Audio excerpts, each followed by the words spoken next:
الحمدللہ تمام تعریفیں اللہ تعالیٰ کے لیے ہیں۔ اللہ تعالیٰ ہی تمام تعریفوں کا مستحق ہے اور تمام تعریفیں اسی کے لیے مخصوص ہیں، کسی اور کے لیے نہیں۔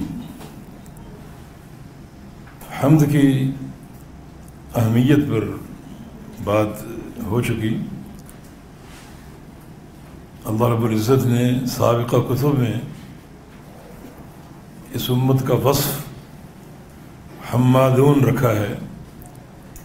یہ امت اللہ تعالیٰ کی حمد و ثنا کرنے والی ہوگی، اور سابقہ کتب میں اپنے نبی کا نام احمد رکھا ہے۔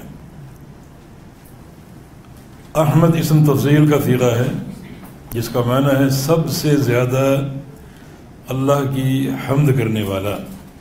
احمد سب سے زیادہ اللہ تعالیٰ کی حمد کرنے والا۔ تو ان دونوں باتوں سے بھی یہ اندازہ لگا لیجئے کہ حمد کو کتنی اہمیت حاصل ہے، اور یہی وجہ ہے کہ رسول اللہ صلی اللہ علیہ وسلم دن رات اللہ تعالیٰ کی حمد کیا کرتے تھے۔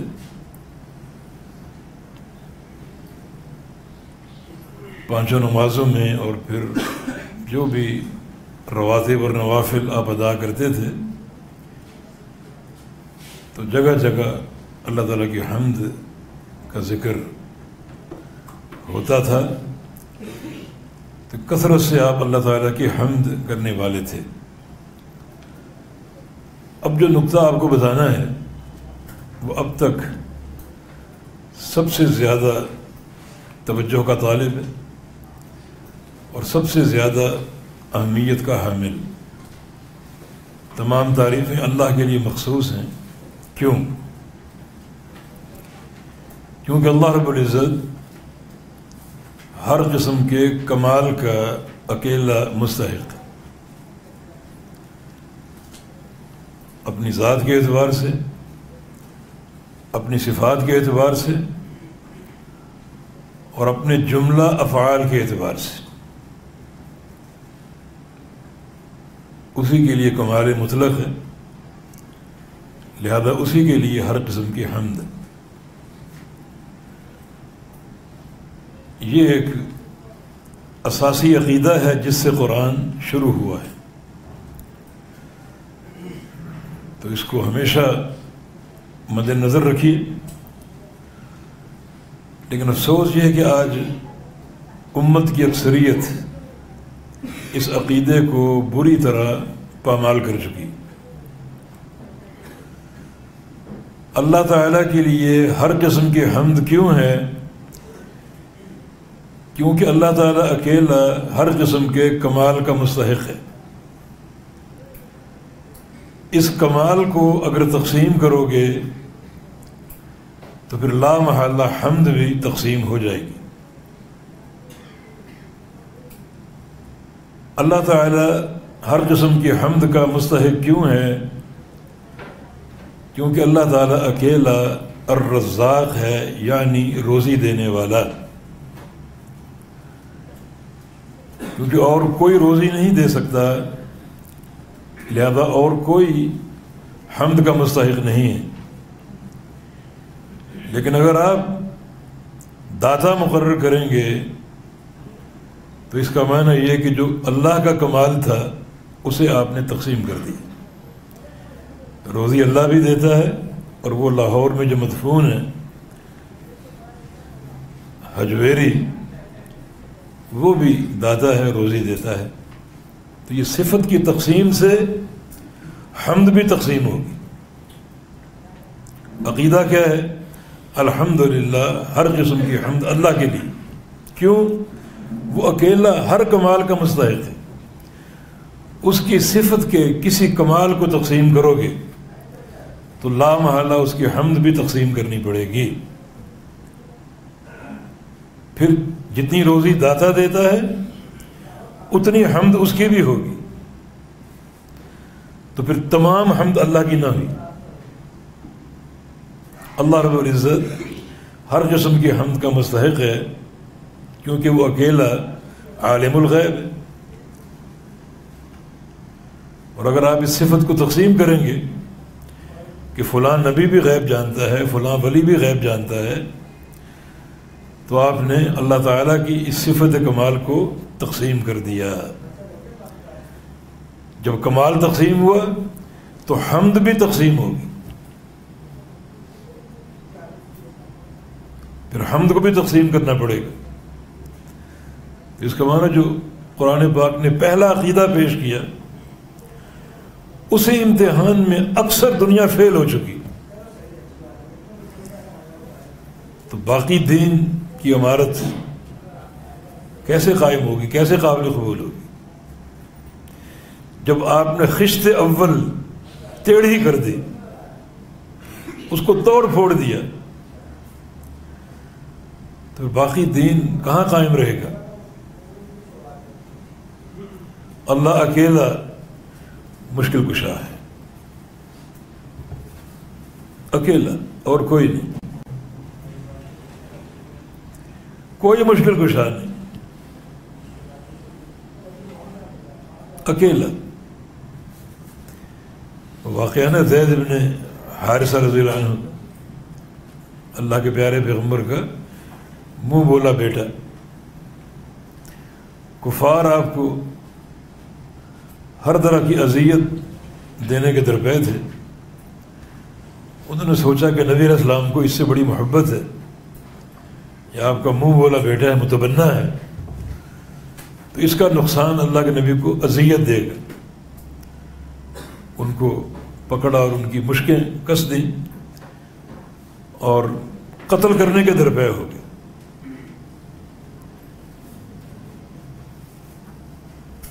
دو دفعہ آسمان سے آواز آئی لا تقتلوا، اس کو قتل نہ کرو. مگر کفار، یہ جو کافر باز نہ آیا، بالآخر وہ حملہ کرنے والا تھا کہ اس پر حملہ ہو گیا اور اس کو ڈھیر کر دیا گیا. وہ ایک فرشتہ تھا، لا تقتلوا کے الفاظ اس نے اوپر سے آتے ہوئے کہے. اس کافر نے سنے، اپنا فہم سمجھا اور اپنے ارادے سے باز نہ آیا. اور فرشتہ کہتا ہے کہ جب تم نے، کیونکہ زید بن حارثہ نے جب اس کا ارادہ بھانپ لیا تو یا ارحم الراحمین پکارا تھا، یا ارحم الراحمین. فرشتے کا بیان ہے کہ تم نے 3 دفعہ یا ارحم الراحمین کہا. جب تم نے پہلی بار کہا تو میں عرش کے پاس تھا، دوسری بار کہا تو میں 7ویں آسمان تک پہنچ چکا تھا، تیسری بار کہا تمہارے پاس پہنچ چکا تھا. اللہ تعالیٰ سے اجازت لے کر کہ یا اللہ یہ ڈیوٹی مجھے سونپ دے، میں تیرے بندے کی اس مشکل کو تیرے امر سے، تیرے اذن سے حل کر کے آؤں. تو اللہ رب العزت مشکل کشا ہے، حاجت روا ہے، اور وہ اکیلا. اور اگر آپ کسی اور کو مشکل کشا کہیں گے، حاجت روا کہیں گے، تو آپ نے اللہ تعالیٰ کے اس کمال کو تقسیم کر دی. جب کمال تقسیم ہو گیا تو حمد بھی تقسیم ہوگی. اللہ کے لیے مطلق حمد کیوں ہے؟ کیونکہ وہ اکیلا اپنی ذات و صفات میں اکیلا صاحب کمال، کوئی اس کا شریک نہیں. خالق ہونے میں، مالک ہونے میں کوئی اس کا شریک نہیں. اور اگر شریک ٹھہراؤ گے کہ فلاں بھی پیدا کر سکتا ہے، فلاں بھی مالک ہے، فلاں بھی روزی دے سکتا ہے، فلاں بھی مشکل کشائی کر سکتا ہے، تو اللہ رب العزت کی جو صفات کمال ہیں ان کی تقسیم ہے. جب تقسیم کرو گے تو حمد بھی تقسیم ہوگی. اس لیے اول امر کے طور پر اس عقیدے کی معرفت ضروری ہے کہ تمام تعریفیں اللہ کے لیے ہیں. اس کی حقیقت کو سمجھو اور اس موضوع اور اس عقیدے کی اہمیت کو پہچانو کہ اللہ تعالیٰ ہی کے لیے ہر قسم کی حمد ہے، کیونکہ اللہ تعالیٰ اپنی ذات میں، تمام صفات میں اور تمام افعال میں اکیلا اور یکتا ہے، اور اس کی ذات بھی باکمال ہے، صفات بھی باکمال ہے، افعال بھی باکمال ہیں، ان میں سے کسی کی تقسیم نہیں، لہذا حمد کی بھی تقسیم نہیں۔ تو یہ بات بڑی ایک توجہ طلب بات ہے، آج اس کو تقسیم کرنے کی سازش ہو رہی ہے، اور دنیا کی اکثریت جو ہے وہ اللہ تعالیٰ کی مطلق حمد کی قائل نہیں ہے۔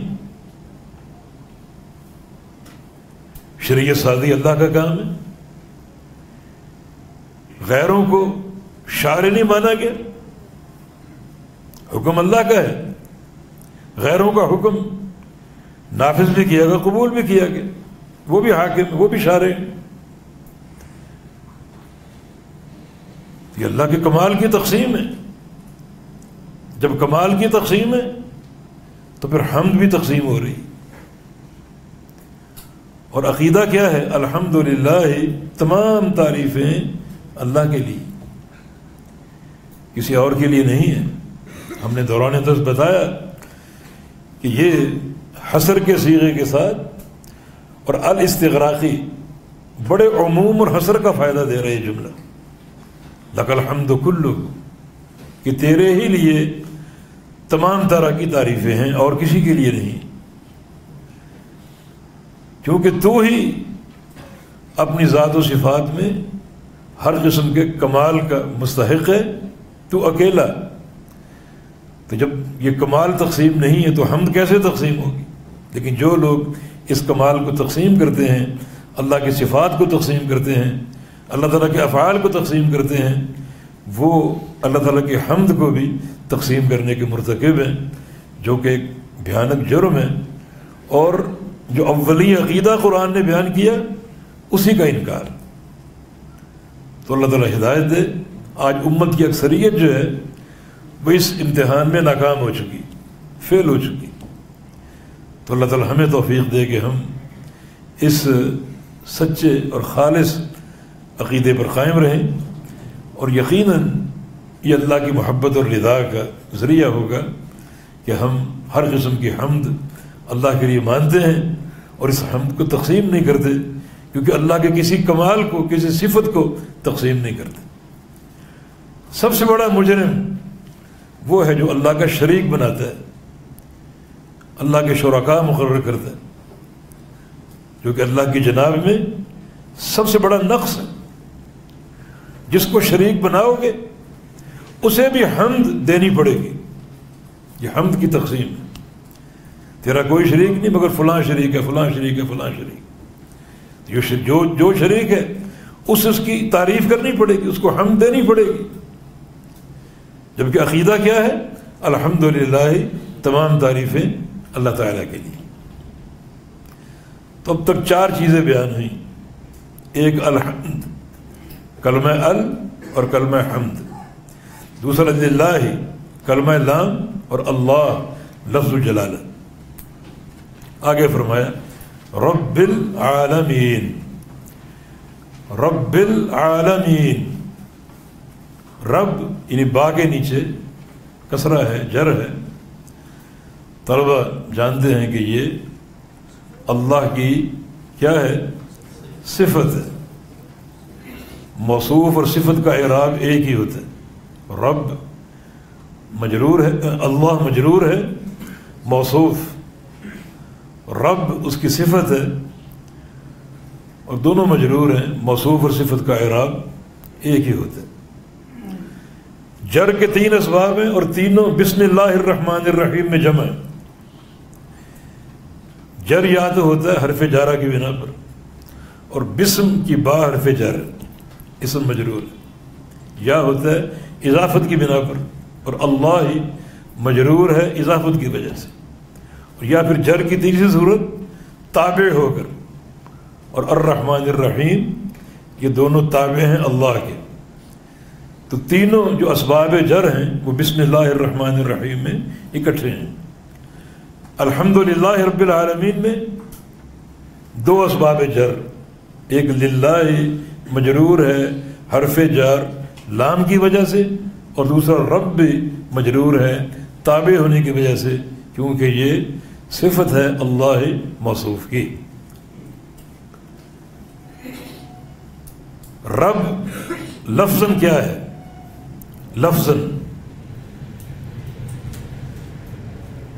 لفظاً دو احتمال، ایک اس کو مصدر بناؤ، رب یرب ربن، رب یرب ربن، اور یہ مصدر بمعنی فاعل ہے، اس لیے رب کا معنی کرتے ہیں پالنے والا، فاعل کا معنی کرتے ہیں پالنے والا، جو پالنے والا ہے تمام جہانوں کا۔ ایسا کیوں؟ جب کسی فاعل میں مبالغہ پیدا کرنا ہو تو اس کو آپ مصدر بنا دیں، اس کا معنی یہ ہوگا کہ یہ چیز اس امر کا مجسم ہے، یہ مبالغہ، جیسے ہدی للمتقین،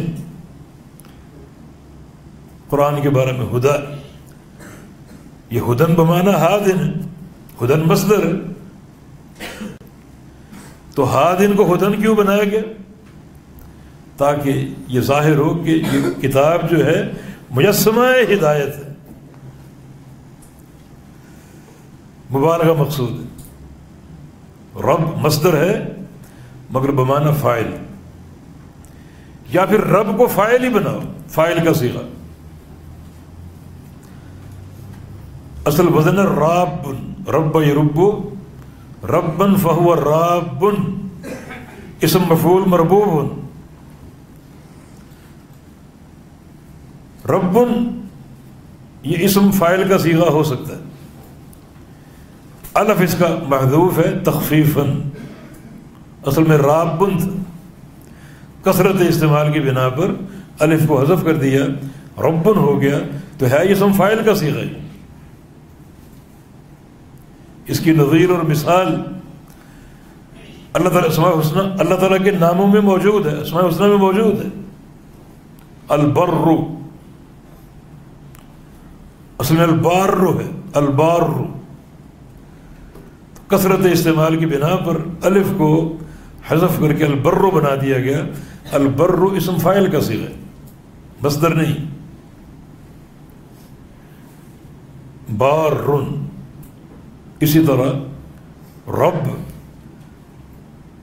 اسم فاعل کا صیغہ، اصل میں رابن، کثرت استعمال کی بنا پر تخفیفاً الف کو حذف کر کے رب بنا دیا گیا۔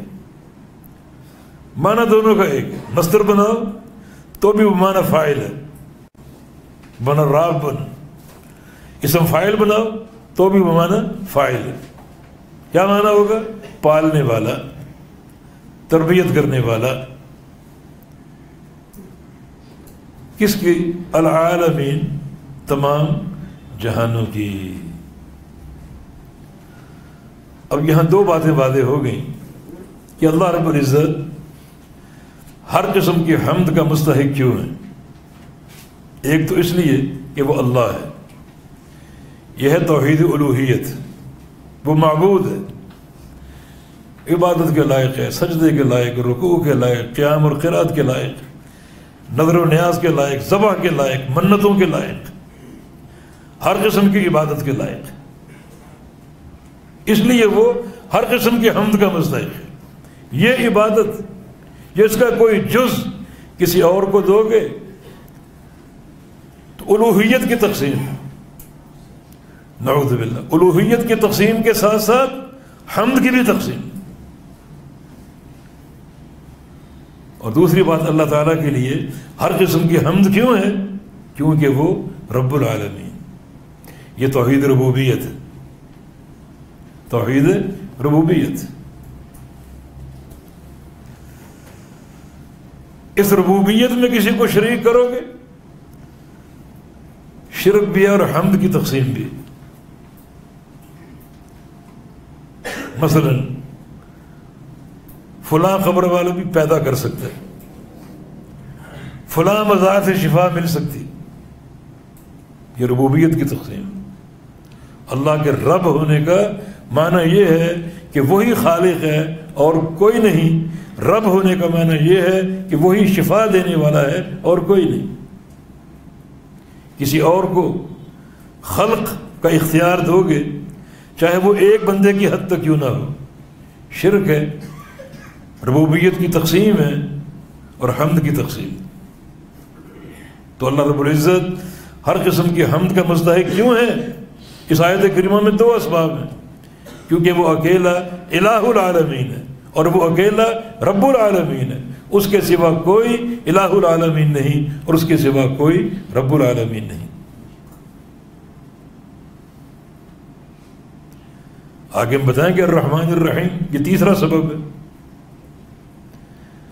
اللہ تعالیٰ کی صفات وہ رحمان الرحیم ہے. ابن قیم فرماتے ہیں کہ جو سورہ فاتحہ کا آغاز ان تین ناموں سے ہوا، اللہ، رب اور رحمان. یہ تینوں نام مجموعی طور پر اللہ تعالیٰ کے سارے ناموں اور ساری صفات کا احاطہ کیے ہوئے. جو اللہ کے 99 نام ہیں، کچھ اس کے علاوہ بھی ہیں.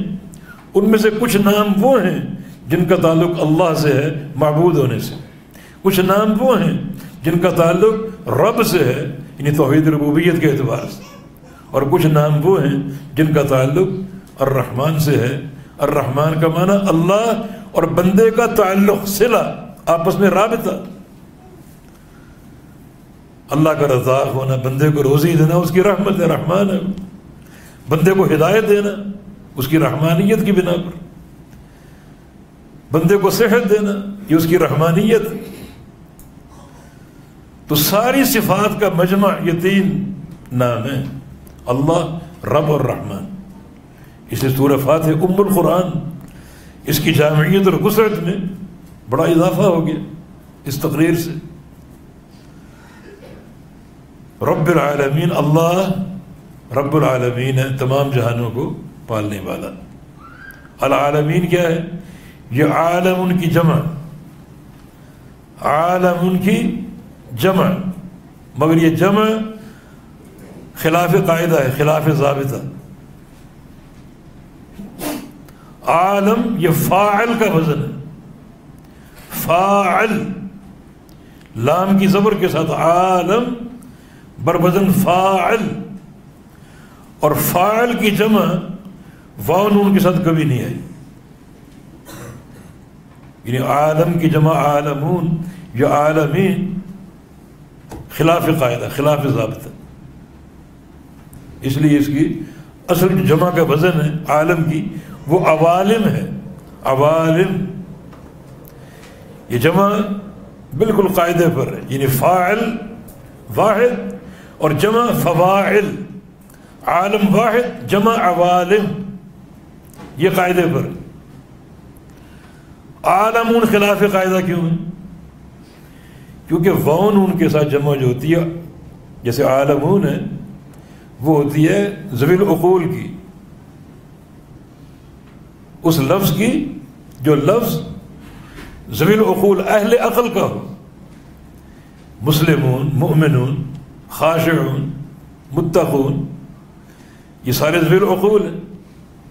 جمع واو نون کے ساتھ بالکل درست ہے، بالکل قاعدے کے مطابق. لیکن عالمون جو ہے جہان، جہان بہت سے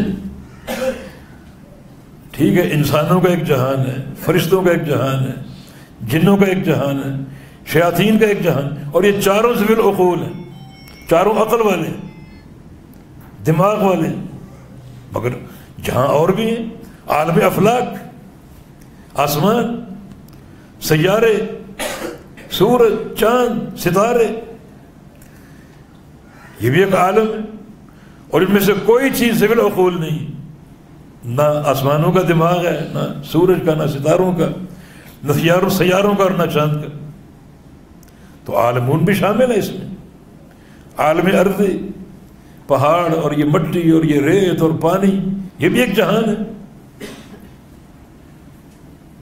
سعید بن مسیب کا قول ہے کہ اللہ تعالیٰ نے 1000 جہان پیدا کیے ہیں، جن میں سے 600 جہان پانی کے اندر اور 400 جہان خشکی پر۔ مگر ایک قول کعب الاحبار کا کہ ان کو نہ گننا بہتر ہے، کیونکہ اس قول کی کوئی اساس نہیں بھی 600 آپ نے کہاں سے لے لی، 1000 جہاں کہاں سے لے لی، کوئی اس کی دلیل نہیں ہے، نہ کتاب اللہ سے نہ سنت رسول اللہ سے۔ بہتر یہ کہ شمار نہ کریں۔ اللہ تعالیٰ کا فرمان وما یعلم جنود ربک الا ہوا، تیرے رب کے کیا کیا لشکر ہیں اور کیا کیا جہان ہیں ان کو کوئی نہیں جانتا سوائے اللہ کے۔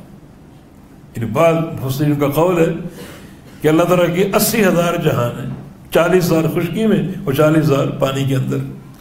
ان تک رسائی بہت کسی کو حاصل ہی نہیں، کوئی جانتا ہی نہیں، لیکن اس تعداد کا ذکر کتاب و سنت میں نہیں، حوالہ چاہیے قرآن و حدیث کا۔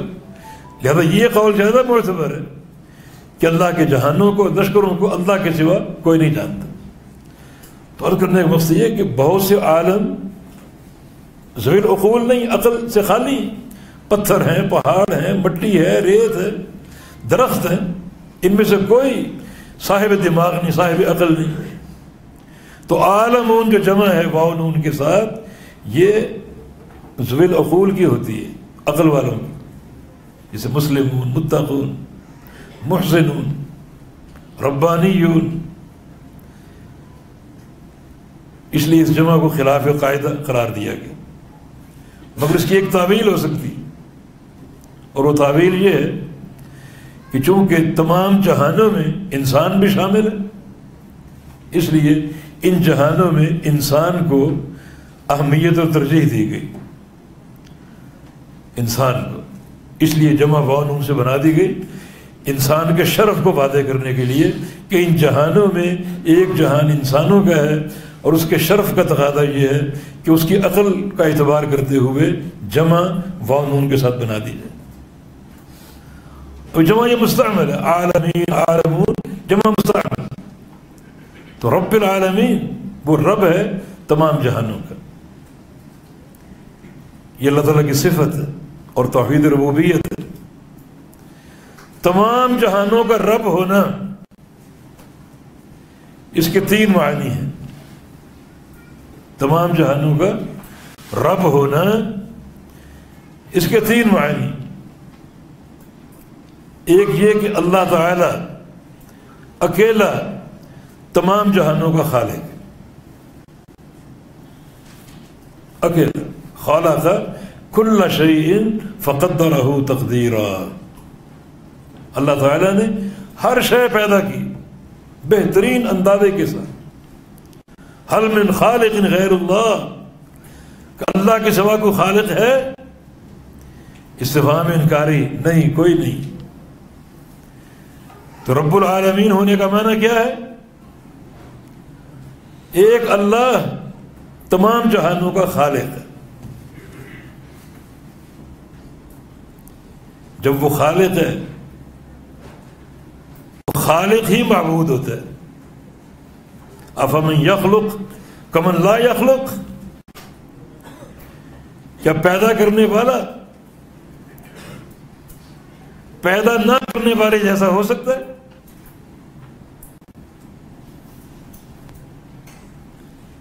نہیں ہو سکتا۔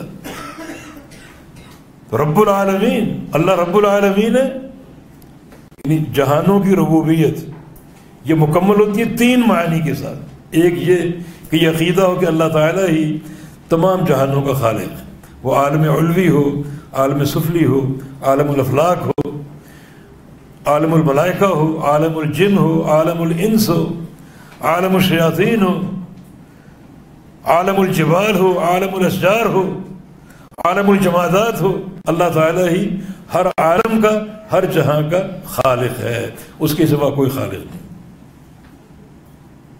یا ایھا الناس ضرب مثل فاستمعوا لہ، لوگوں ایک مثال بیان ہو رہی ہے، سنو۔ ان الذین تدعون من دون اللہ لن يخلقوا ذبابا ولو اجتمعوا له. تم جن جن کو اللہ کے سوا پکارتے ہو، وہ سارے معبودان باطلہ، مشرق کے ہوں، مغرب کے، شمال کے، جنوب کے، زمین کے اوپر ہوں، زمین کے اندر ہوں، سب کو اکٹھا کر لو، سارے مل کر ایک مکھی بھی نہیں بنا سکتے. چیلنج ہے. 14 صدیاں گزر چکی، چیلنج موجود ہے. آپ نے آئٹم بم بنا لیا، آسمان تک پہنچ گئے، ستاروں تک، چاند تک. تو اس چیلنج کو مان لو. دین کے پیچھے سارے پڑے ہوئے ہیں، دین کے خلاف سازشیں کر رہے ہو، اس چیلنج کو قبول کر کے، تکمیل کر کے دین کو اس کا چہرہ دکھا دو. دیکھو ہم نے مکی بنا دی. چیلنج تو موجود ہے، کبھی نہیں ہو سکتا، قیامت تک نہیں ہو سکتا. یہ عقیدہ رب ہونے کا پہلا عقیدہ کیا ہے؟ اللہ ہی خالق ہے، اس کے سوا کوئی خالق نہیں. نمبر 2، اللہ تعالیٰ ہی مالک ہے، اس کے سوا کوئی مالک نہیں. کیا معنی؟ اللہ تعالیٰ نے اپنے اس خلق کو پیدا کر کے چھوڑ نہیں دیا، بلکہ اس خلق کا مالک ہے وہ. یہ ساری خلق اس کی مملوک ہے. اللہ اکیلا مالک ہے اور کوئی مالک نہیں. آپ کے پاس اگر کوئی ملکیت ہے، دکان کے مالک ہیں، گھر کے مالک ہیں، وہ اللہ کی عطا کرتا ہے. آپ کا مالک ہونا اصلاً نہیں ہے، عطاءً ہے، اللہ کی دین ہے وہ. اللہ اصلاً ہر چیز کا مالک. کیوں؟ کیونکہ ہر چیز کا خالق ہے. خالق بھی وہی ہے اور کوئی خالق نہیں، مالک بھی وہی ہے اور کوئی مالک نہیں.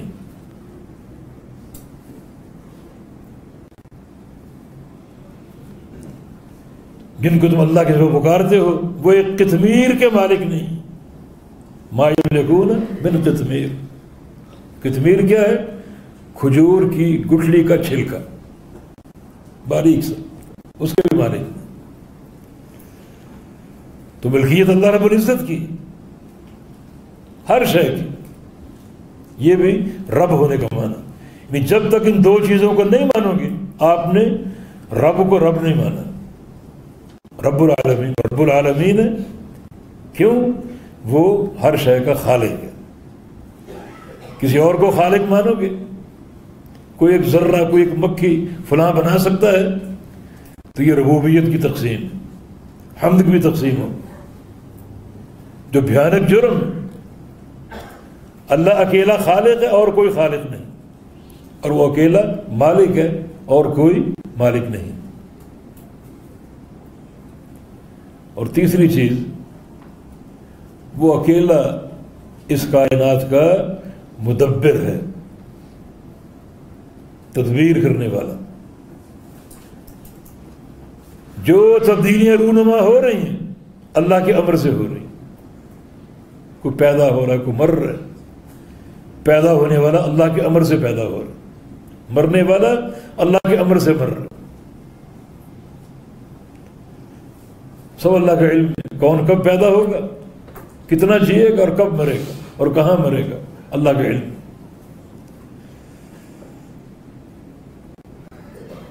بارش برستی ہے، اللہ کے علم میں ہے کہ ایک ایک قطرہ کہاں کہاں گرے گا اور اسے قطرے سے کیا پیدا ہوگا.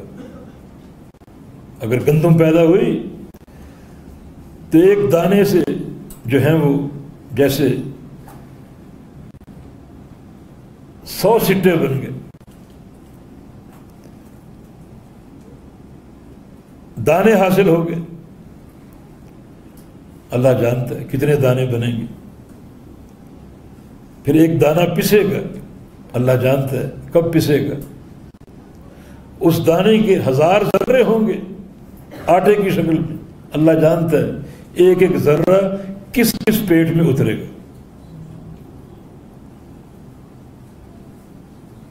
اس کائنات کا مدبر اللہ ہے.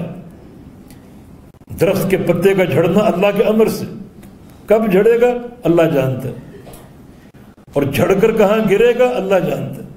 جو تبدیلی رونما ہو رہی اللہ تعالیٰ کے امر سے.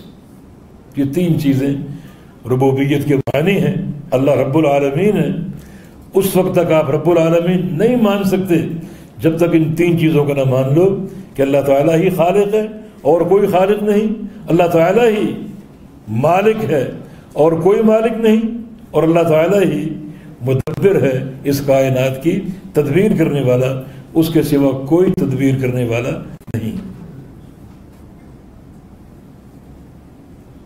الحمدللہ رب العالمین، تمام تعریفیں اللہ کے لیے ہیں جو پالنے والا ہے تمام جہانوں کا۔ فرعون نے سوال کیا تھا موسیٰ علیہ السلام سے، وما رب العالمین، رب العالمین کیا ہے؟ جب موسیٰ علیہ السلام نے کہا کہ انی رسول من رب العالمین، میں رب العالمین کا رسول ہوں، تو اس کا سوال کیا تھا رب العالمین کیا ہے؟ موسیٰ علیہ السلام کے پہلے جواب پر، 3 جواب دیے تھے، پہلے جواب پر فرعون کی کمر ٹوٹ گئی۔ ہم کہتے ہیں بولتی بند ہو جانا۔ کیا جواب دیا؟ پوچھا رب العالمین کیا ہے؟ فرمایا رب السماوات والارض، وہ آسمانوں اور زمینوں کا رب ہے۔ فرعون یہاں لاجواب ہو چکا تھا۔ اس کا معنی کیا ہے؟ معنی تو کہتا ہے کہ میں رب اعلیٰ ہوں، انا ربکم الاعلیٰ، تو پیدا ہوا کل 100 سال پہلے یا 50 سال پہلے، تیرے پیدا ہونے سے پہلے آسمان اور زمین تھے یا نہیں تھے؟ کس نے پیدا کی؟ تو کیسا دعوے دار ہے کہ میں رب ہوں؟ آسمان و زمین تیری پیدائش سے پہلے موجود تھے۔ موسیٰ علیہ السلام فرعون کو سمجھانا چاہتے تھے اور اس کے وزراء اور درباریوں کو کہ کس کو رب مان رہے ہو؟ جس کو رب مان رہے ہو، آسمان اور زمین اس نے پیدا کی، اس نے پیدا کیے تو پہلے سے موجود ہے۔ فرعون اس دلیل کو سمجھ چکا تھا، کوئی جواب نہ بن پایا۔ وہ کہتا الا تستمعون، سنو ذرا کیا کہہ رہے، ایک استہزائی انداز، بھائی جواب دے تو، کوئی جواب نہیں، کوئی جواب ہے بھی نہیں۔ شرک اس کائنات میں وہ چیز ہے جس کے لیے کوئی دلیل نہیں، کوئی برہان نہیں۔ الا تستمعون، سنو یہ کیا کہہ رہے۔ موسیٰ علیہ السلام کوئی توجہ نہ دی۔ دوسرا بار کیا ربکم ورب آبائکم، رب العالمین کون ہے؟ تمہارا رب اور تمہارے باپ دادوں کا رب۔ پوچھو اس کو کہ تیرے باپ دادوں کا خالق کون ہے، یا تو خالق ہے ان کا؟ تو کل پیدا ہوا۔ فرعون کی کمر ٹوٹ چکی ان دلائل پر، کوئی جواب نہیں کہ اگر میں رب ہوں تو پھر میرے باپ دادا کہاں سے آ گئے؟ انہیں پیدا کرنے والا کون ہے؟ مانا رب کوئی اور ہے، کوئی جواب نہیں۔ کیا جواب دیا؟ ان رسولکم الذی ارسل الیکم لمجنون، لوگو تمہارا رسول تو دیوانہ ہے، یہ کفار کا ہتھیار ہے، بس پاگل ہو گیا، دیوانہ ہو کر فلاں اور فلاں۔ دلیل کا جواب نہیں۔ موسیٰ علیہ السلام کوئی توجہ نہ دی۔ تیسرا بار کیا رب المشرق والمغرب، میرا رب رب العالمین کون ہے؟ مشرق کا رب اور مغرب کا رب، آسمانوں کا زمینوں کا، مشرق کا مغرب کا، اوپر سے نیچے تک اور دائیں سے بائیں تک پوری کائنات کا احاطہ ہو گیا۔ اور پھر تمہارا رب تمہارے آباء و اجداد کا رب، مانا آسمان و زمین کے مابین جو کچھ ہے وہ بھی آ گیا، آسمانوں کا، زمینوں کا، مشرق کا، مغرب کا، اور بیچ میں جو کچھ ہے سب کا رب اللہ ہے۔ کوئی جواب نہیں۔ ہاں دھمکی دے دی کہ اگر تم لئن اتخذ الہا غیری، اگر تم نے کسی اور الہ کو پوجا، کسی کی عبادت کی، تو میں جیل میں ڈال دوں گا، ہمیشہ کے لیے قید کر دوں گا۔ رب العالمین، یہ تعارف یعنی فرعون کے ایوانوں میں گونج رہا ہے، یہ رب العالمین۔ تو اللہ تعالیٰ نے آغاز امر میں اپنا تعارف کروایا ہے کہ میں اللہ ہوں اور میں رب العالمین. ربوبیت کے ان تینوں معنی کو سمجھ لو. وہ اللہ کے لیے مخصوص ہے اور اللہ الہ ہے، معبود ہے، عبادت کے لائق ہے، اور وہی ہر قسم کی حمد کا مستحق ہے، رب العالمین. تو یہ پہلی آیت کریمہ الحمدللہ رب العالمین. کیا معنی؟ تمام تعریفیں اللہ تعالیٰ کے لیے ہیں جو کہ پالنے والا ہے تمام جہانوں کا. کوئی چیز اس کی ربوبیت سے خارج نہیں، کوئی چیز اس کی ربوبیت سے خارج نہیں. آگے دوسری آیت کریمہ الرحمن الرحیم. الرحمن الرحیم کہ وہ اللہ رحمان ہے اور رحیم ہے. رحمان اور رحیم. رحمان کا معنی بڑا مہربان، بڑی مہربانی کرنے والا اور بڑا رحم کرنے والا، بڑا رحمتوں والا. طلبہ جانتے ہیں رحمان بروزن فعلان اور رحیم بروزن فعیل، یہ دونوں مبالغے کے صیغے ہیں جس میں کثرت اور شدت کا معنی پایا جاتا ہے. رحمان الرحیم یعنی کثیر الرحمہ، بڑی رحمت والا، جس کی رحمت کی وسعت کا کوئی اندازہ نہیں. رحمان الرحیم. یہ سمجھیں کہ تیسرا موضوع جس کا اللہ یہاں تعارف کرا رہا ہے اپنی ذات کے حوالے سے. پہلا تعارف کیا ہے کہ ہر قسم کی حمد میرے لیے. دوسرا تعارف کیا ہے میں اللہ ہوں، پوری کائنات کا الہ اور معبود. تیسرا کیا ہے رب العالمین ہوں. اور چوتھا کیا ہے الرحمن الرحیم، رحمان بھی ہوں اور رحیم بھی. دونوں کا معنی کہ کثیر الرحمہ، بڑی رحمت والا. رحمان الرحیم میں ایک فرق یہ ہے کہ رحمان جو ہے یہ اللہ تعالیٰ کا وصف ذاتی. رحمان ہونا اس کی ذات کا ایک لازمی وصف ہے. وہ کثیر الرحمہ کیوں ہے؟ کیونکہ رحمان.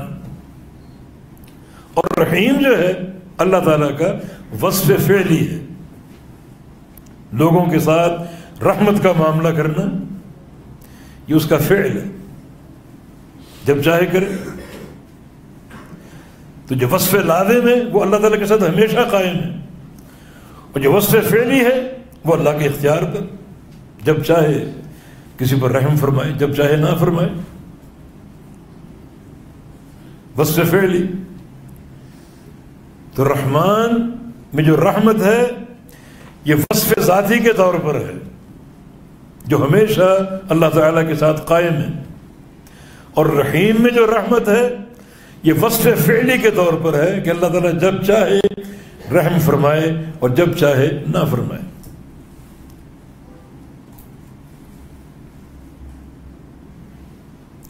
لیکن یہ بات ضروری ہے کہ بعض اوقات ایک عمل کا ظاہر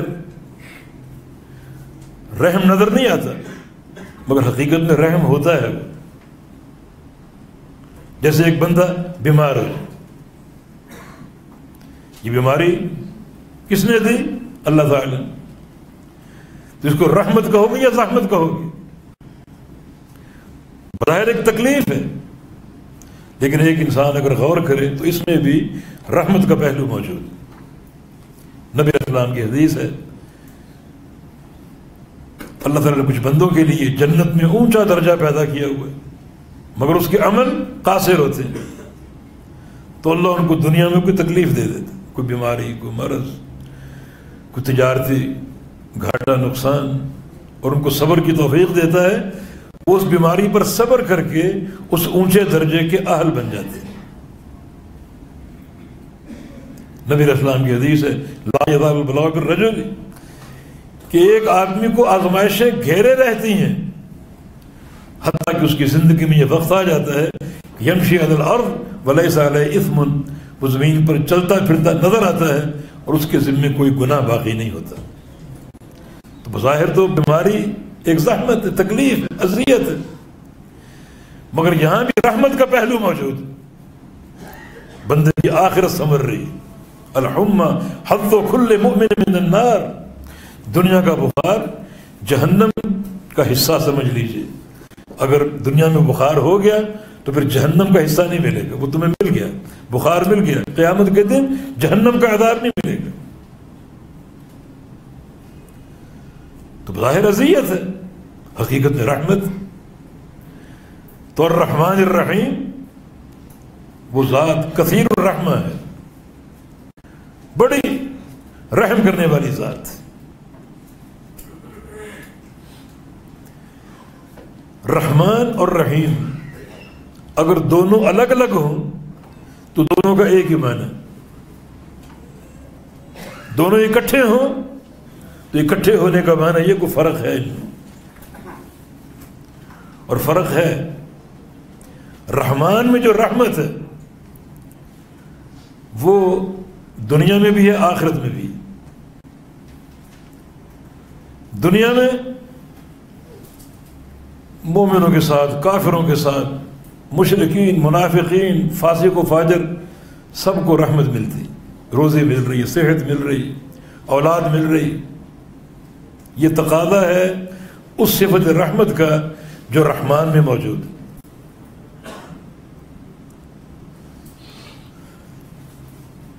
قیامت کے دن بھی اللہ تعالی رحمت فرمائے گا، مگر وہ رحمت خاص ہے مومنین کے ساتھ.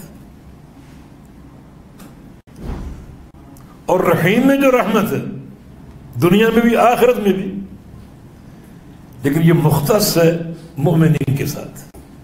مومنوں کے ساتھ جو معاملہ خاص طور پہ ہدایت کا، نیکی اور تقوی کی توفیق کا، عقیدہ توحید کی توفیق کا، نبی کی اتباع کی توفیق کا، یہ دنیا میں اللہ تعالیٰ کی ایک رحمت ہے جو تقاضا ہے اس کے رحیم ہونے کا. باقی قیامت کے دن اللہ رب العزت اپنے مومن بندوں کے ساتھ بڑی رحمت کا معاملہ فرمائے، جس کی دلیل نبی علیہ السلام کی حدیث ہے کہ ان اللہ خلق 100 رحمہ، اللہ تعالیٰ نے 100 رحمتیں پیدا کی. کیا کہو گے، رحمت مخلوق ہے؟ کیا رحمت مخلوق ہے؟ ہاں اور نہیں، دونوں درست ہیں. اللہ تعالیٰ رحمان ہے اور رحیم ہے، یہ اس کی دونوں صفات ہے، دونوں نام ہیں جو اس کے ذات کی طرح ازلی اور ابدی ہیں. رحمان اور رحیم ہونے کے اعتبار سے کیونکہ اللہ کی صفات ہیں، اللہ تعالیٰ کے نام ہیں، اس کا کوئی نام کوئی صفت مخلوق نہیں. ہم نے عرض کیا کہ رحمت اس کی ذات کا وصف ہے، اس لحاظ سے مخلوق نہیں. لیکن اس نے رحمتیں 100 پیدا کی ہیں، وہ 100 رحمتیں مخلوق ہیں جو اللہ نے پیدا کی. رحمان ہونے کے لحاظ سے، رحیم ہونے کے لحاظ سے یہ اس کے ذاتی وصف ہیں، مخلوق نہیں.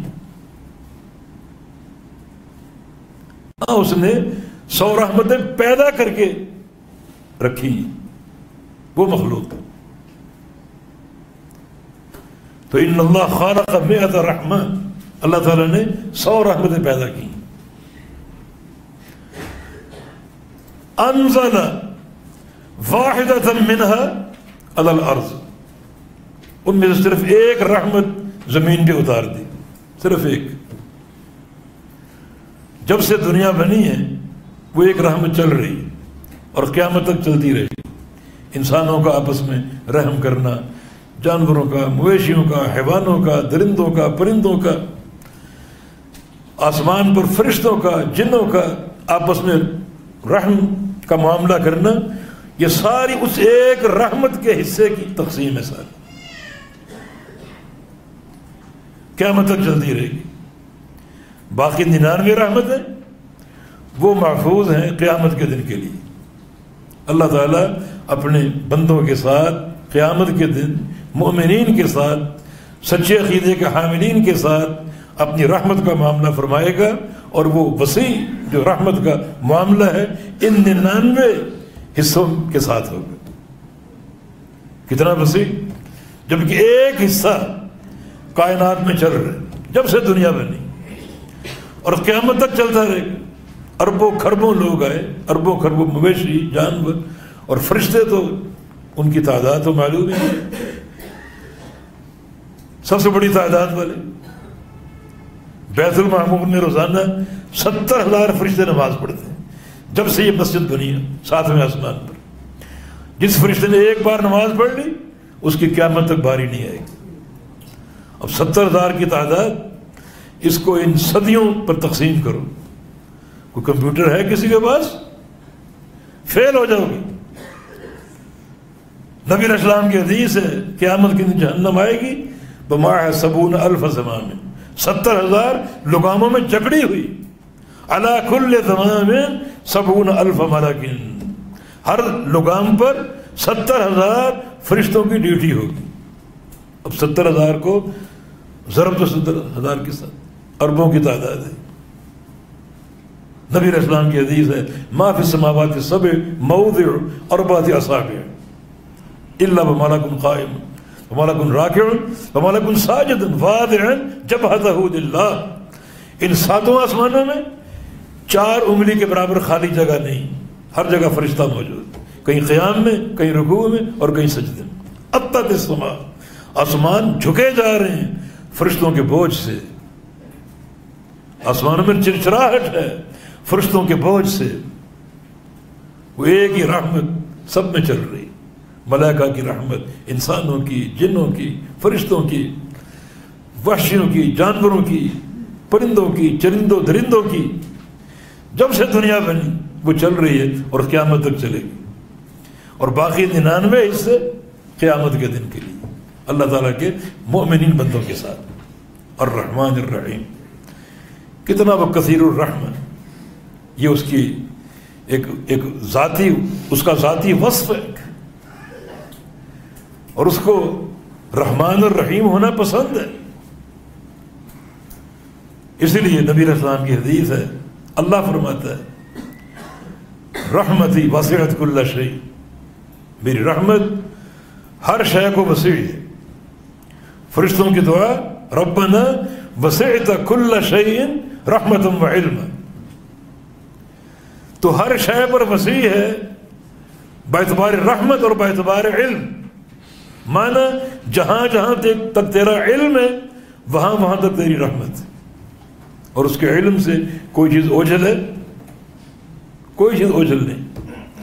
جہاں جہاں تک اس کا علم ہے وہاں وہاں تک اس کی رحمت ہے، اور رحمت کی سبقت غضبی، ایک اور تعارف اللہ فرما رہا ہے میری رحمت جو ہے میرے غضب سے پہلے، غصے سے پہلے، غصے کا نمبر بعد میں، پہلا نمبر رحمت کا۔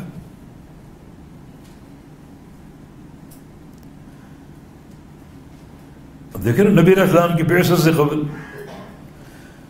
ہر چیز اللہ کے غضب کو دعوت دے رہی تھی، شرک، بدعت، خرافات، زنا، شراب نوشی، ڈاکے، کون سی خرابی جو اس معاشرے میں موجود نہیں تھی۔ ان اللہ نظر الی اہل الارض، جو فطرت الرسل کا دور ہے، اللہ نے دیکھا زمین والوں کو، فماقتہ عربہم وعجمہم، تمام لوگوں نے اللہ کو ناراض کر دیا، اس کے غصے کو دعوت دی، خواہ وہ عربی ہو یا عجمی ہو۔ کیا معنی پھر؟ معنی یہ کہ اللہ کے عذاب کی پوری حجت قائم ہو چکی تھی۔ قوم لوط کو اللہ نے برباد کیا، تباہ کیا ایک گناہ پر، قوم شعیب کو برباد کیا ایک گناہ پر، اس طرح قوم ہود اور قوم صالح کو ایک ایک گناہ پر، لیکن یہ سارے گناہ جمع تھے عرب معاشرے میں۔ ہر بندہ اللہ کے عذاب کو دعوت دے رہے، حجت قائم ہو چکی، عذاب آ سکتا تھا لیکن رحمت ہی سابقت غضب ہی، میری رحمت غضب سے پہلے۔ اللہ نے کیا کیا؟ عذاب نہیں دیا، محمد دے دیا صلی اللہ علیہ وسلم، مجسم رحمت، دین رحمت دے دیا۔ توحید و سنت دے دی. اب اگر کوئی نہیں مانے گا تو پھر اس کا غضب ہے. رحمت کا معاملہ موجود ہے، قرآن بھی، حدیث بھی، اللہ کے پیارے پیغمبر کی دعوت بھی. اب اگر نہیں کو مانے گا پھر اللہ کا غضب. نبی علیہ السلام کی حدیث ہے، انا نبی الرحمہ، میں رحمت کا نبی ہوں، رحمت کا نبی. یہ دین رحمت ہے. ہر شے اللہ کی رحمت پر منتج ہوتی، اور اس کا رحمان الرحیم ہونا یہ اس کا ذاتی وصف. رحمان اس کا نام ہے، علم ہے یہ رحمان بھی. رحیم اس کا وصف ہے، صفت ہے اس کی، مگر رحمان اس کا علم ہے. بعض لوگوں نے تو رحمان کو بھی اس میں جامد قرار دیا. جب رحمان اس کا علم ہے تو کوئی غیر رحمان نہیں ہو سکتا، ہر رحیم ہو سکتا ہے. وبالمؤمنین رؤوف الرحیم، اللہ کے پیارے پیغمبر نے فرمایا کہ وہ مومنین کے ساتھ رؤوف الرحیم ہے. رحیم ہو سکتا ہے، رحمان کوئی نہیں ہو سکتا. وہ دن میرے بڑے تکلیف کے دن تھے جب میڈیا پر روزانہ ایک نام آ رہا تھا، استغفر، رحمان ڈکیت. رحمان اللہ کی ذات. وہ دن بڑے اذیت ناک تھے جب ایک وزیر کا نام آتا تھا رحمان ملک. نہیں، رحمان صرف اللہ ہے. ہمیشہ عبد الرحمان کہو، یہ اللہ کا علم ہے، اللہ کا نام ہے. یہ جو عبد کے بغیر استعمال نہیں ہو سکتا، تو اللہ رحمان الرحیم ہے. اس کی رحمت کی وسعت ان نصوص سے واضح ہو چکی. اب چونکہ توحید اسماء و صفات سے اس کا تعلق ہے، یہ اللہ کی نام اور اللہ کی صفات ہیں، میں چاہتا ہوں کہ آج ناموں کے تعلق سے، صفات کے تعلق سے جو ایک منہج حق ہے وہ واضح ہو جائے، اور جو ملحدین کا الحاد ہے وہ بھی واضح ہو جائے. رحمان اللہ کا نام ہے، رحیم اللہ کا نام ہے، اور مہربان ہونا اور رحمت والا ہونا اللہ کی صفات ہے. اور اللہ کے ناموں کے بارے میں کیا عقیدہ ہے؟ قرآن نے 2 باتیں بیان کی، بلکہ 3 باتیں. وَلِلَّهِ الْأَسْمَاءُ الْحُسْنَى فَادْعُوهُ بِهَا وَذَرُوا الَّذِينَ يُلْحِدُونَ فِي أَسْمَائِهِ. اللہ تعالیٰ کے پیارے پیارے نام، یہ خبر ہے اللہ کی طرف سے. اللہ تعالیٰ کے پیارے پیارے نام ہیں، ایک بات. دوسری، فَادْعُوهُ بِهَا، اس کو پکارو انہی ناموں کے ساتھ جو اللہ نے رکھے ہیں. وَذَرُوا الَّذِينَ يُلْحِدُونَ فِي أَسْمَائِهِ، ان لوگوں کو چھوڑ دو جو اللہ کے ناموں میں الحاد کا شکار. اب یہ 3 باتیں ہو گئی. اللہ کے پیارے پیارے نام، ان کو پہچانو. کیوں؟ کیونکہ حکم ہے کہ فَادْعُوهُ بِهَا، اس کو پکارو انہی ناموں کے ساتھ. تو ان کو پہچاننا ضروری. اور تیسری بات کیا ہے؟ ان لوگوں کو چھوڑ دو جو اللہ کے ناموں میں خرابی کا اور الحاد کا شکار. تو کیسے چھوڑو کہ جب تک پہچانو گے نہیں؟ ایک چیز آپ کے علم میں ہی نہیں، اس کو چھوڑنا کیسے ممکن؟ مانا ناموں کو پہچاننا بھی ضروری ہے، اور ملحدین کے الحاد کو پہچاننا بھی ضروری ہے. ناموں کو پہچاننا کیوں ضروری ہے؟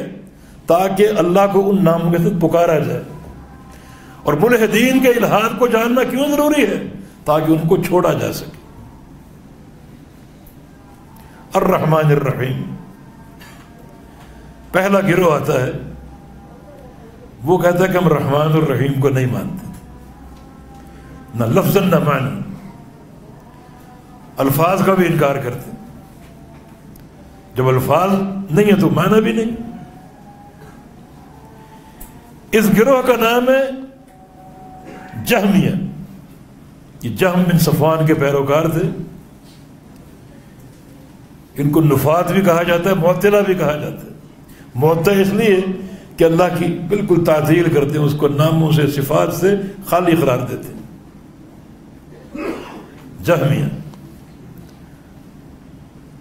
رحمان کو نہیں مانتے، رحیم کو نہیں مانتے، سمیع کو نہیں مانتے، بصیر کو نہیں مانتے، حی و قیوم کو نہیں مانتے، رزاق کو نہیں مانتے، جبار و قہار کو نہیں مانتے، کسی نام کو نہیں مانتے۔ کیوں نہیں مانتے؟ اگر مان لیں تو یہ لازم آ سکتا ہے کہ اللہ نعوذ باللہ ہم جیسا ہے، کیونکہ رحم کرنا انسان کا وصف بھی، انسان بھی رحم کھاتا ہے، ترس کھاتا ہے، تو خالق مخلوق جیسا ہو جائے گا، تو ان ناموں ہی کا انکار کرتا ہے۔ یہ جہمیہ، جہم بن صفوان، جس کا استاد تھا جعد ابن درہم، اور جعد ابن درہم کا استاد تھا ابان ابن سمعان، ابان کا استاد تھا طالوت، اور طالوت یہ بھانجا تھا لبید ابن عاصم کا، اور لبید ابن عاصم وہ خبیث یہودی جس نے نبی علیہ السلام پر جادو کیا تھا۔ مانا جہمیہ فرقے کے پیچھے یہودیوں کا ہاتھ، اس سازش کو بننے والے یہودی تھے۔ دونوں استاد شاگرد پکڑے گئے تھے، جعد کو عراق میں پکڑا، عراق کے گورنر نے خالد بن عبداللہ القصری رحمہ اللہ گرفتار کر لیا اس کو، اور بقرہ عید کے دن اس کو لے آئے عیدگاہ میں، نماز پڑھائی، خطبہ دیا، آخر میں کہا کہ لوگوں جاؤ اپنے گھروں کو جاؤ، قربانیاں کرو، اونٹ ذبح کرو، گائے ذبح کرو، بکرے ذبح کرو، اللہ قبول کرے۔ میرے پاس ذبح ہونے کے لیے یہ آج جعد ابن درہم موجود ہے، عیدگاہ میں لٹایا اور اس کے گلے پر چھری پھیر دی۔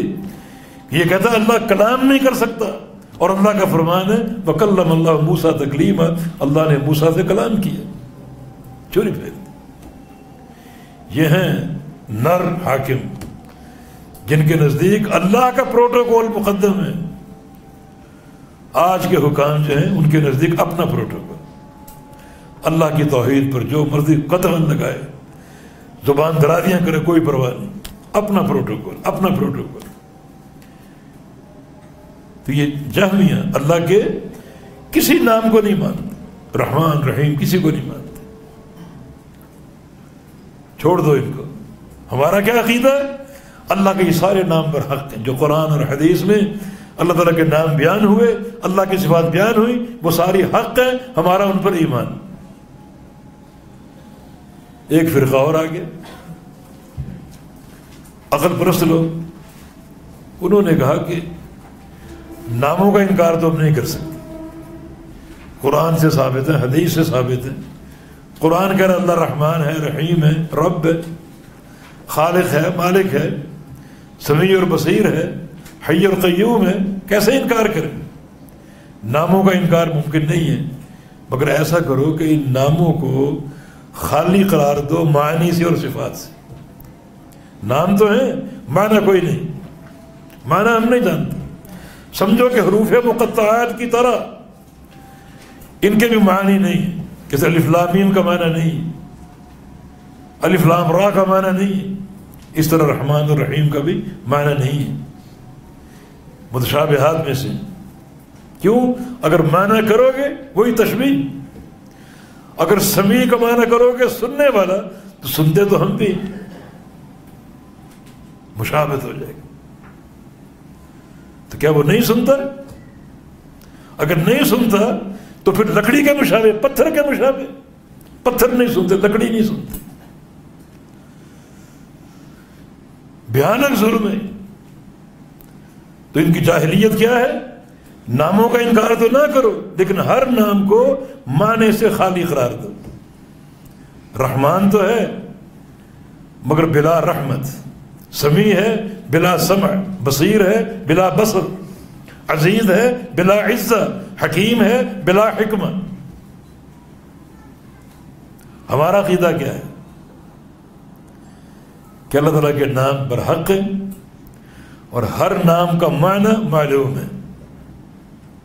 سمیع کا معنی سننے والا، بصیر کا معنی دیکھنے والا۔ تشبیہ لازم آئی۔ تشبیہ کیسے لازم آئی؟ تشبیہ کب بنے گی؟ جب کہا جائے کہ اللہ تعالیٰ سنتا ہے انسانوں کی طرح، یہ تو کوئی نہیں کہتا. اللہ تعالیٰ سنتا کیسے؟ جیسے اس کے لائق ہے. انسان سنتا کیسے؟ جیسے انسان کے لائق ہے. کہ اللہ کا سننا انسان جیسا ہے؟ نہیں. کیوں؟ لیس کمثلہ شیء، اس جیسی کوئی چیز نہیں، تشبیہ سے پاک ہے. کتنا واضح عقیدہ. یہ دو گروہ ہو گئے، ایک جہمیہ، ان کا نام معتزلہ. معتزلہ یہ تابعین کے دور میں پیدا ہو چکے تھے. ان کا لیڈر تھا واصل بن عطا. واصل بن عطا حسن بصری کا شاگرد تھا یہ بصرہ میں، لیکن اسی عقل پرستی، ستیہ ناز و علم کلام کا باہر سے کتابیں ترجمہ ہو کر آئیں، انہوں نے پڑھی اور ان سارے حقائق کا انکار کر دیا. حسن بصری کی مجلس کو چھوڑ دیا. لوگوں نے کہا اعتزلہ، کہ وقت کے محدث سے یہ جدا ہو گیا، الگ ہو گیا، تو اس فرقے کا نام پڑ گیا معتزلہ. جماعت سے الگ ہونے والے، حق سے الگ ہونے والے. اللہ تعالیٰ کے ناموں کے بارے میں عقیدہ کیا ہے کہ ناموں کے الفاظ حق ہیں، مگر ہر نام معنی سے خالی. تیسرا گروہ ایک اور آگے، کہ اللہ تعالیٰ کے نام کو ہم مانتے ہیں، ہر نام کے معنی کو مانتے ہیں، اور ہمارا یہ عقیدہ ہے کہ ہر نام تشبیہ کے ساتھ ہے. نعوذ باللہ. اللہ تعالیٰ سمیع ہے، ہمارا ایمان. سمیع کا معنی سننے والا، ہمارا ایمان ہے. سنتا کیسے؟ جیسے ہم سنتے، تشبیہ. حالانکہ وہ ذات تشبیہ سے پاک. یہ مشبہہ، اس فرقے کا نام مشبہہ ہے، جو اللہ تعالیٰ کے ناموں میں تشبیہ کے قائل. اللہ تشبیہ سے پاک ہے. لیس کمثلہ شیء هل تعلم له سمیہ. کوئی اس کا ہم نام نہیں، کوئی اس کا شریک نہیں، کوئی اس کا مثل نہیں. وہ پاک ہے مثل سے، تشبیہ سے. ایک چوتھا گروہ آ گیا. یہ گروہ ہے اشاعرہ ماتریدیہ کا، جو ہمارے اکثر لوگ، جو ہمارے احناف، وہ اسی عقیدے، اسی گروہ سے منسلک. وہ کہتے ہیں ہم فقہ میں مقلد ہیں امام ابو حنیفہ کے، اور عقیدے میں مقلد ہیں امام ابو الحسن اشعری کے. ان کی طرف جو منسوب لوگ ہیں وہ اشاعرہ کہلاتے ہیں. وہ کہتے ہیں کہ اللہ کے نام ہمارا ایمان، ہمارا ایمان. ہر نام کا معنی ہے ہمارا ایمان، مگر معنی وہ نہیں جو ظاہری معنی کہلاتا ہے، بلکہ معنی تعویل کے ساتھ. وہ کہتا ہے کہ جو اللہ اور اس کے رسول کی خبر ہے ناموں کے بارے میں، اس کا اسلوب واضح نہیں. نعوذ باللہ، اللہ واضح نہیں کر سکا. اس کو اگر حقیقتاً لیں تشبیہ بنے گی. اللہ کو تشبیہ سے بچانے کے لیے معنی بدلو، حقیقت سے مجاز کی طرف آؤ، مجازی معنی لو. یعنی دو بت کھڑے کیے، معتزلہ نے، مشبہہ نے، اور جہمیہ اور معتزلہ نے ایک ایک بت کھڑا کیا. وہ تشبیہ کا ہے. انہوں نے دو بت کھڑے کیے، ایک تشبیہ کا اور دوسرا تعویل کا، مجاز، مجازی معنی. اب یہ رحمان الرحیم، جہمیہ ان الفاظ کو نہیں مانتے، معتزلہ الفاظ کو مانتے ہیں مگر ان کو معنی سے خالی قرار دیتے ہیں. مشبہہ الفاظ کو مانتے ہیں، معنی بھی کرتے ہیں مگر تشبیہ کے ساتھ، کہ اس کا رحمان ہونا، رحم کرنا ہماری طرح کا. اور اشاعرہ رحمان الرحیم مانتے ہیں، معنی کیا ہے؟ رحم کرنے والا. نہیں، یہ ہم نہیں مانتے، اس کی تعویل کرو. اگر رحم مراد لوگے تو یہ تو مخلوق کی خوبی.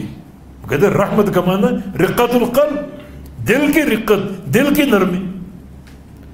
تو ہم کیسے کہیں کہ اللہ کا دل نرم ہوتا ہے؟ رقت قلب بھی ایک انفعالی صفت، تغیر، اسے تغیر لازم آتا ہے. مانا اندر کی تبدیلی. آپ کسی پر رحم کھائیں گے، ترس کھائیں گے، یقیناً آپ کے دل میں رقت آئے گی. معمول کے مطابق بیٹھے ہوئے، اچانک آپ کے سامنے ایکسیڈنٹ ہو گیا، آپ کے دل میں نرمی آئے گی، ان کو بچاؤ، ہاسپٹل پہنچاؤ ان کو، یہ رقت قلبی۔ کسی غریب کو، بھوکے انسان کو دیکھیں گے، آپ کے دل میں نرمی آئے گی کہ اس کو کھانا کھلاؤ، یہ رقت قلبی۔ اگر اس کو مان لے اللہ کے حق میں تو یہ تغیر لازم آئے گا۔ کتنا بڑا الہاد ہے۔ اس کا معنی یہ ہوا اللہ اور اس کے رسول کے فرامین کا ظاہر جو ہے وہ واضح نہیں ہے، اللہ اور اس کے رسول واضح نہیں کر سکے، نعوذ باللہ واضح ہم نے کیا۔ حالانکہ اللہ تعالیٰ رحم فرماتا ہے کیسے؟ جیسے اس کے لائق۔ انسان رحم کرتا ہے کیسے؟ جیسے انسان کے لائق۔ کہ اللہ کا رحم کرنا انسان جیسا ہے؟ نہیں۔ کیوں؟ لیس کمثلہ شیء، اس جیسی کوئی چیز نہیں۔ یہ رحمان الرحیم میں ہمارا منہج، تمام صفات۔ آج ہم نے قدر تفصیل کر دی، تفسیر میں بار بار اللہ کی صفات آئیں گی، اللہ کے نام آئیں گے، ہم گاہے بگاہے یہ وضاحت کرتے رہیں گے، لیکن چونکہ یہ عقیدہ بڑا اہم ہے، اس کا راسخ ہونا ضروری۔ اب زیادہ حق کیا ہے؟ اللہ تعالیٰ کے ناموں اور صفات کے بارے میں حق نظریہ کیا ہے؟ صراط مستقیم کیا ہے؟ اللہ اور اس کے رسول کی دعوت کیا ہے؟ وہ یہ ہے، نمبر ایک،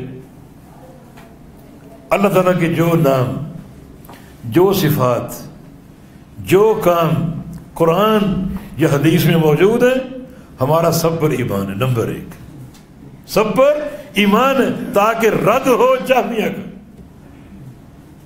نمبر دو، جو بھی نام اور جو بھی صفات موجود ہیں، ہمارا ایمان ہے کہ ان سب کے معانی موجود ہیں، ان سب کے معانی موجود ہیں۔ کوئی نام معنی سے خالی نہیں۔ معنی سے خالی ہو تو اس کا معنی یہ ہے کہ اللہ کا تعارف مکمل نہیں۔ ہر نام معنی کے ساتھ، تاکہ اس کا تعارف مکمل ہو۔ سمیع کا معنی سننے والا، بصیر کا معنی دیکھنے والا، رحمان کا معنی مہربانی کرنے والا، تاکہ اس کا مکمل تعارف ہو۔ اور یہ معرفت تو حقیقی تعلق پیدا کرے گی۔ اگر ہمیں پتہ ہی نہ ہو کہ اللہ رحم کرتا ہے تو ہمیں اللہ کی رحمت سے کیا امید ہوگی؟ غفار کا معنی بخشنے والا، اگر پتہ ہی نہ ہو کہ اللہ بخشتا ہے، گناہ معاف کرتا ہے، تو کون توبہ کرے گا؟ نہیں، یہ ناموں کی معرفت ضروری ہے تاکہ حقیقی تعلق باللہ قائم ہو۔ تو پہلا مرحلہ کیا ہے؟ اللہ تعالیٰ کے سارے ناموں اور ساری صفات کے بارے میں کہ وہ سارے حق ہیں، ان کے الفاظ ثابت ہیں جو کتاب و سنت میں موجود ہیں، ہمارا ان پر ایمان ہے۔ دوسرا مرحلہ کیا ہے؟ ہر نام معنی کے ساتھ ہے، کوئی نام معنی سے خالی نہیں۔ اور تیسرا مرحلہ یہ ہے کہ ان تمام ناموں اور صفات میں اللہ تعالیٰ مخلوق کی تشبیہ سے پاک ہے۔ بھلا خالق مخلوق کے مشابہ کیسے ہو سکتا ہے؟ خالق مخلوق کے مشابہ کیسے ہو سکتا ہے؟ خالق کا مقام کیا ہے؟ ساتوں آسمان، ساتوں زمینیں، اور آسمان و زمینوں کی ساری مخلوق اللہ کے سامنے ایسے ہے جیسے رائی کا دانہ آپ کے ہاتھ میں۔ کوئی تشبیہ کا محل ہے کہ مخلوق اس خالق کے مشابہ جس کا یہ مقام ہے، مخلوق اس خالق کے مشابہ ہو؟ یہ ممکن عقل مانتی اس بات کو؟ مخلوق مشابہ نہیں آپس میں۔ ہاتھی کی ٹانگ اور چیونٹی کی ٹانگ ایک جیسی، حالانکہ دونوں مخلوق ہیں، وہ بھی ٹانگ اور یہ بھی ٹانگ۔ یہ بتی کی روشنی اور سورج کی روشنی دونوں مخلوق ہیں نا، دونوں روشنی ہیں ایک جیسی۔ تشبیہ تو مخلوقات میں نہیں ہے، خالق مخلوق کے مشابہ ہو، یہ کیسے ممکن؟ اور چوتھا مرحلہ یہ ہے کہ اللہ تعالیٰ کے سارے نام اور ساری صفات اپنے حقیقی معنی پر ہیں، مجازی معنی باطل ہے، تعویل قابل قبول نہیں ہے، جیسے کہ اشاعرہ کا طرز عمل تعویلیں کرتے ہیں۔ عربی آپ نے پڑھی ہے، یدن کا معنی کیا ہے؟ جی ہاتھ۔ لغت عرب میں یدن کا معنی ہاتھ، ہمارا ایمان. اللہ فرماتا ہے کہ یداہ مبسوطتان، اللہ تعالیٰ کے دونوں ہاتھ بڑے کشادہ اور فراخ، ہمارا ایمان. اللہ تعالیٰ کے دو نام ثابت ہیں، حق ہیں، ہمارا ایمان. نہیں جی، ہاتھ تو مخلوقات کا بھی تشبیہ لازم ہے. تشبیہ کیسے لازم ہے؟ کیسے تشبیہ لازم آئے گی؟ تشبیہ تب بنتی ہے جب کہا جائے کہ یدہ کا ایدینا، کہ اس کا ہاتھ ہمارے ہاتھوں جیسا.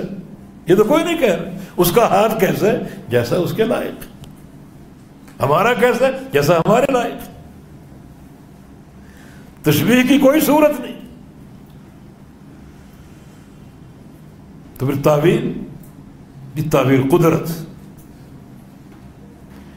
طاقت اور قدرت. ہاتھ سے مراد کیا ہے؟ قدرت. اللہ قدیر ہے، یہ ہے یا نہیں؟ قادر ہے یا نہیں؟ تو مانا یدن اور قادر دونوں کا ایک ہی معنی ہوا. حالانکہ دو صفات اللہ تعالیٰ نے ان دونوں کو دو صفات کے طور پر پیش کیا ہے کہ اس کے دونوں ہاتھ کشادہ ہیں اور وہ قدیر ہے. وہ صفت الگ ہے، وہ صفت الگ ہے. اگر یدن کا معنی قدرت ہو تو ایک صفت غائب ہو جائے گی. خالق کائنات نے دو صفات کے طور پر تعارف کرایا، ایک صفت غائب ہو جائے. اب الرحمن الرحیم ہے، مہربانی کرنے والا، رحم کرنے والا. آپ کہیں کہ رحمان کا معنی محسن، منعم، انعام دینے والا، احسان کرنے والا. تو بھائی منعم اور محسن یہ دو صفات ہیں. رحمان تیسری صفت ہوگی. یہاں تین صفات ہیں، اور اگر آپ رحمان کا معنی منعم کر لیں، محسن کر لیں، ایک صفت غائب ہو جائے گی. اس کا آپ انکار کر رہے ہیں. نہیں، رحمان الگ صفت ہے، محسن الگ صفت ہے، منعم الگ صفت ہے. ہر صفت کو اس کے ظاہری معنی پر رکھو اور اس کی کیفیت اللہ کے سپرد کر دو. کیفیت ہم نہیں جانتے. اللہ تعالیٰ نے اپنے ناموں کے بارے میں، اپنی صفات کے بارے میں جو بتا دیا اس پر ایمان ہے. جو نہیں بتایا وہ اللہ کے سپرد ہے. اللہ نے یہ بتا دیا کہ میں عرش پر مستوی ہوں، ایمان ہوں. مستوی کیسے ہے یہ نہیں بتایا، یہ اللہ کے سپرد. اللہ نے بتا دیا میں سمیع ہوں، ہمارا ایمان. سنتا کیسے یہ نہیں بتایا، یہ اللہ کے سپرد. میں بصیر ہوں، ہمارا ایمان ہے. دیکھتا کیسے یہ نہیں بتایا. جو بتا دیا اس پر ایمان ہے، جو نہیں بتایا وہ اللہ کے سپرد. یہ جادہ مستقیم جو اہل سنہ والجماعہ، عہد الحدیث اور سلف صالحین کا موقف تھا، صحابہ کا موقف تھا، وہ بالکل کتاب و سنت کے موقف کی ترجمانی کرنے والے تھے. تو اللہ تعالیٰ کا فرمان اللہ کے پیارے پیارے نام ہیں، انہی ناموں کو سمجھو، انہی کے ساتھ اس کو پکارو. ان لوگوں کو چھوڑ دو جو اللہ کے ناموں میں الہاد کا شکار. ہم نے بتا دیا الہاد کیا ہے اور اللہ کے ناموں کے بارے میں جو ایک جادہ مستقیم اہل السنہ والجماعہ کا وہ کیا ہے. اب گاہے بگاہے اس کو ہم دہراتے رہیں گے تاکہ ایک عقیدہ واضح ہوتا رہے. تھوڑا سا مشکل ضرور ہے، آج آپ کو مشکل لگا ہوگا، لیکن آہستہ آہستہ انشاءاللہ آسان ہو جائے گا. ہم نے پوری کوشش کی کہ بڑے آسان طریقے سے اس کو پیش کریں، اور انشاءاللہ آہستہ آہستہ بالکل آپ کا ذہن قبول کرے گا. اور جو ایک سلفی موقف ہے اللہ تعالیٰ کے ناموں کے بارے میں، اس کی صفات کے بارے میں، وہ واضح ہوگا. کیونکہ جاننا ضروری. اللہ کی توحید کی تین قسمیں، ربوبیت، الوہیت اور اسماء و صفات. تو تینوں توحیدوں کا جب علم ہوگا تب بندہ قابل قبول ہوگا اور تب اس کا عقیدہ درست مانا جائے گا. اسی پر اکتفا کرتے ہیں. اللہ پاک میں صحیح فہم عطا فرما دے اور صحیح معنی میں کتاب و سنت پر عمل کرنے والا بنا دے. اقول قولی ھذا واستغفر اللہ لی ولکم وآخر دعوانا الحمد للہ رب العالمین. سوال اٹھاتا ہوں مشابہت کے حساب سے کہ جیسے آپ نے کہا کہ چھوٹی والی پیر ہاتھ کی ہاتھ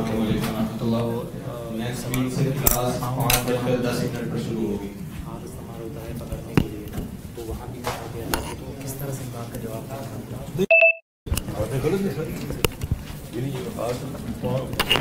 چلنے کے لیے